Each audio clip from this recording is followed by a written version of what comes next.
بسم اللہ الرحمن الرحیم۔ السلام علیکم۔ حضور اکرم صلی اللہ علیہ وآلہ وسلم کا ارشاد ہے کہ قیامت کے دن ایک حافظ قرآن اپنے خاندان میں سے 10 ایسے افراد کی سفارش کرے گا جن پر جہنم واجب ہو چکی ہوگی، یعنی ان کا جہنم میں جانے کا فیصلہ ہو چکا ہوگا، اور اللہ تعالیٰ اس کی سفارش قبول کرے گا اور ان 10 افراد کو اس حافظ قرآن کے ساتھ جنت میں داخلہ نصیب فرمائے گا۔ یہ احادیث مبارکہ سنتے ہی میرے منہ سے بے اختیار نکلا، میری آنکھوں سے آنسوں کی ایک موٹی لڑی بہہ نکلی اور زمین پر گر کر جذب ہوگی کہ میں کتنا بد نصیب باپ ہوں۔ میرے بچے نالائق بچے ہیں، آج میرے کسی کام کے نہیں۔ میں نے انہیں پالا پوسا جوان کیا، ان کی شادیاں کی، آج جب میرے بوڑھے جسم میں طاقت ختم ہو گئی ہے، کچھ کرنے کی قابل نہیں رہا، تو میرے بچوں نے مجھے گھر سے نکل جانے کی دھمکی دے دی۔ اے خدا، کاش مجھے ایسی اولاد نصیب نہ کرتا۔ اولاد تو ماں باپ کی آنکھوں کی ٹھنڈک ہوتی ہے، ان کے جگر کا ٹکڑا ہوتی ہے، لیکن میری اولاد، کاش میری اولاد بھی نیک ہوتی۔ اے کاش ایک ٹھنڈی سانس بھر کے میں نے اپنا سر اوپر کیا، چاروں طرف نظریں دوڑائی تو مسجد خالی ہو چکی تھی۔ شاید نمازی نماز پڑھ کر گھروں کو چلے گئے تھے۔ امام صاحب بھی اپنی حدیثوں والی کتاب الماری میں رکھ کر جا رہے تھے۔ میں بھی دیوار کے سہارے سے اٹھا اور مسجد سے باہر نکل آیا۔ گھر پہنچ کر میں سیدھا اپنے کمرے میں چلا گیا۔ میری آنکھوں سے آنسو جاری تھے جو کہ ختم ہونے کا نام ہی نہ لے رہے تھے۔ ایک غم تھا جو کہ اندر ہی اندر مجھے کھائے جا رہا تھا، ایک چوٹ تھی جو کہ مجھ سے برداشت ہی نہ ہو رہی تھی۔ کاش کہ میں نے اپنے بچوں کو دینی تعلیم سے روشناس کرایا ہوتا، کاش انہیں دین اسلام کی کچھ باتیں ہی سکھا دی ہوتی، انہیں زندگی گزارنے کے کچھ طریقے ہی سکھا دیے ہوتے تو شاید میرے ساتھ یہ حال نہ ہوتا۔ ہاں، غلطی میری ہی تھی، میں نے انہیں شروع ہی سے شہر کے اونچے اور انگلش میڈیم سکول میں داخل کرا دیا تھا۔ ان کا سارا نصاب تو انگلش میں تھا ہی، ماحول بھی انگلش والا تھا، گویا جیسے اردو لکھنا پڑھنا جانتے ہی نہ ہوں۔ بڑا بیٹا تھا جو تھوڑی بہت اردو سمجھ لیتا تھا، چھوٹے کو تو بالکل بھی نہیں آتی تھی۔ گھر میں وہ میرے ساتھ بھی انگلش بولنے کی کوشش کرتے تھے، لیکن میں ان کو جواب اردو میں ہی دیتا تھا۔ کتنا فخر تھا مجھے اپنے بیٹوں پر، جب وہ انگلش بولتے تو میرا دل خوشی سے لبریز ہو جاتا اور میں جھوم جھوم کر ان کی اور زیادہ حوصلہ افزائی کرتا۔ مجھے اچھی طرح یاد ہے کہ ایک دفعہ میرے چھوٹے بیٹے نے مجھ سے انگلش میں میرا حال احوال پوچھا تو میں نے خوشی سے اسے گلے لگا لیا اور ایک چھوٹا سا انعام بھی دیا۔ انعام لے کر وہ خوش ہو گیا، لیکن آج جب یہ واقعہ یاد آیا تو میں پوری طرح رونے لگ گیا۔ ہائے میرے بچوں نے مجھے چھوڑ دیا۔ صاف ظاہر ہے جب میں نے انہیں انگریزوں والی تعلیم دلوائی تو انہوں نے میرے ساتھ سلوک بھی انگریزوں والا ہی کرنا تھا۔ مجھے یہ بھی اچھی طرح یاد ہے، بچپن میں میرے بچوں کو اسکول سے 2 بجے چھٹی ہوا کرتی تھی اور 3 بجے انہوں نے اکیڈمی پڑھنے جانا ہوتا تھا اور پھر اکیڈمی سے رات گئے واپس آتے تھے۔ میری بیوی کچھ دیندار، سلیقہ، شعور اور سمجھ رکھنے والی خاتون تھی۔ ایک دفعہ مجھے کہنے لگی، سائم کے پاپا، بچوں کو قرآن مجید بھی پڑھانا چاہیے، میں چاہتی ہوں کہ ہمارے بچے قرآن مجید بھی پڑھیں۔ میں اپنی بیوی کی بات سن کر سوچ میں پڑ گیا، ان کو تو ٹائم ہی نہیں ملتا، قرآن کریم کی تعلیم وہ کیسے حاصل کریں گے؟ میں نے اپنی بیوی کی یہ بات بتائی تو وہ بولی، بچوں کے پاس 2 سے 3 بجے تک کا وقفہ ہوتا ہے، اس دوران قاری صاحب سے بات کر رہے ہیں تو وہ آدھا گھنٹہ دے دیا کریں گے۔ مجھے یہ تجویز بھلی لگی۔ میرے گھر کے ساتھ ہی ایک مدرسہ تھا، میں اس مدرسے میں گیا، قاری صاحب سے ملاقات کی اور اپنے بچوں کے بارے میں ان کو بتایا اور ساتھ قرآن مجید پڑھانے کی آفر بھی کی۔ انہوں نے وقت پوچھا تو میں نے ان کے وقت بھی بتا دیا۔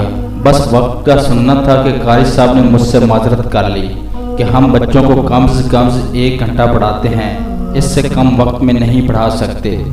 میں قاری صاحب سے آدھے گھنٹے پر اصرار کرتا رہا، لیکن جب وہ نہ مانے تو آخر تنگ آ کر انہوں نے مجھے کچھ ایسی باتیں کہی جو کہ آج مجھے شدت سے یاد آ رہی تھی۔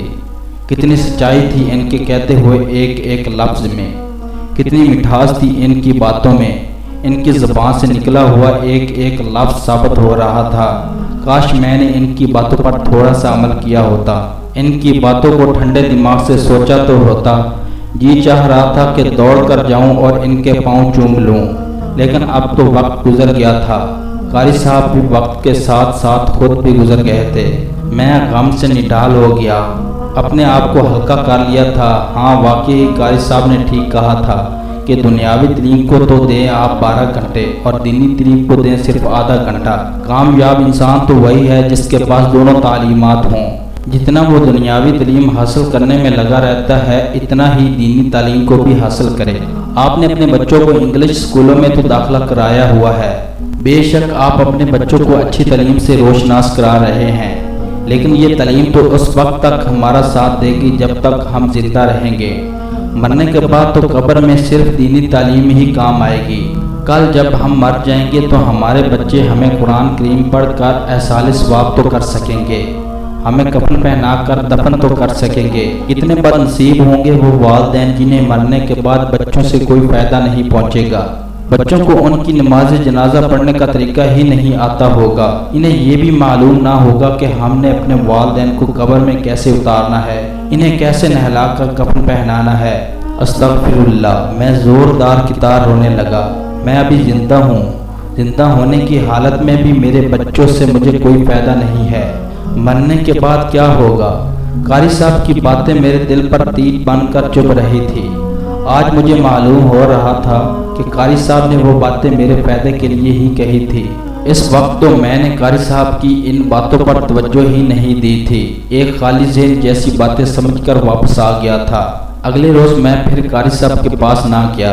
میں اپنے بچوں کو اسکول باقاعدگی اور پابندی کے ساتھ بھیجا کرتا تھا، کیونکہ مجھے معلوم تھا، بلکہ میرا خیال تھا کہ میرے بچے اچھی تعلیم حاصل کر کے کل کو اچھے شہری، اچھے انسان بن جائیں گے۔ میرا ارادہ تھا کہ میں اپنے بڑے بیٹے کو ڈاکٹر بناؤں گا، جو کہ بڑھاپے کی حالت میں میری خدمت کرے گا۔ چھوٹے بیٹے کو بھی کسی بڑے عہدے پر فیض کر دوں گا۔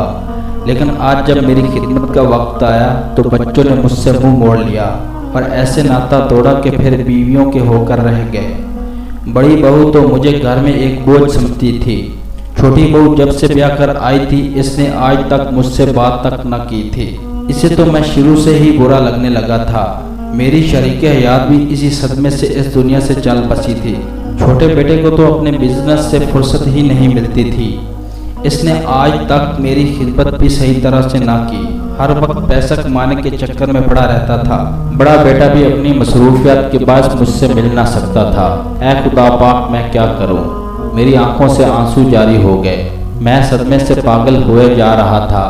اے کاش جب میں مر جاؤں گا میرے بچوں کو اتنی سی فرصت نہیں ہوگی کہ میری نماز جنازہ پڑھا سکیں اور مجھے صحیح طرح سے دفنا سکیں۔ پچھتانے کے سوا اب تو کوئی چارہ ہی نہیں۔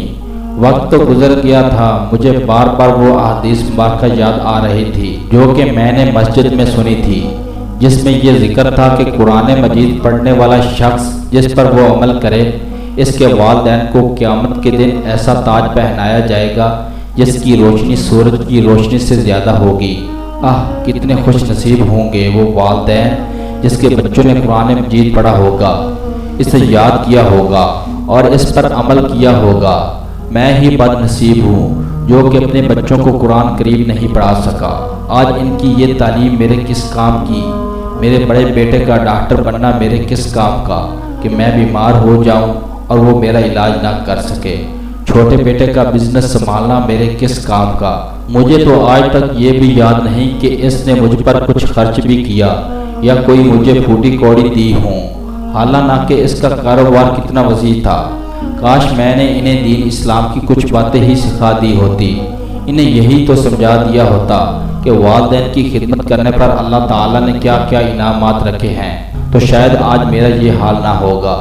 اے خدا مجھے معاف فرما، آمین ثم آمین۔ یہ کہانی تھی بچوں کو دینی تعلیم کی بجائے دنیاوی انگلش میڈیم تعلیم دینے والے باپ کی۔ اینڈ پر صرف یہی کہوں گا اپنے دوست احباب سے اور والدین سے کہ بچوں کو دنیاوی تعلیم کے ساتھ ساتھ دینی تعلیم بھی ضرور دی جائے، کیوں نہ کہ یہ وہ تعلیم ہے جو بچوں کے نہ صرف اس دنیا میں بلکہ آخرت میں بھی کام آئے گی۔